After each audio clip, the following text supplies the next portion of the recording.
भगवानगड भक्कमपणे धनंजय मुंडेंच्या पाठीशी. धनंजय मुंडे गुन्हेगार नाहीत हे 100% सांगू शकतो. महंत नामदेव शास्त्रींकडून मुंडेंची पाठराखण. संतोष देशमुखांच्या मारेकरांना फाशीची शिक्षा व्हावी ही पहिल्या दिवसापासून भूमिका. मात्र तरीही मला टार्गेट केलं जातंय. भगवानगडावरून धनंजय मुंडेंचा आरोप. धनंजय मुंडेंनी किती सोसायचं आमच्या क्षेत्रात असते तर ते संत झाले असते. भगवानगडावरून नामदेव शास्त्रींकडून धनंजय मुंडे यांची पाठराखण.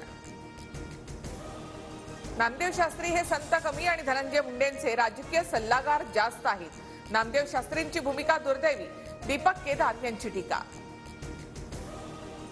धनंजय मुंडेंची दुसरी बाजू नामदेव शास्त्रींना माहिती नसावी.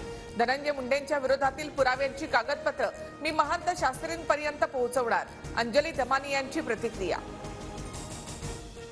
हत्या करणाऱ्या आरोपींची मानसिकता का बिघडली हे मीडियानं दाखवलं नाही. आरोपींना झालेली मारहाण ही देखील दखल घेण्यासारखी. महंत नामदेव शास्त्रींनी मीडियावरच खापर फोडलं.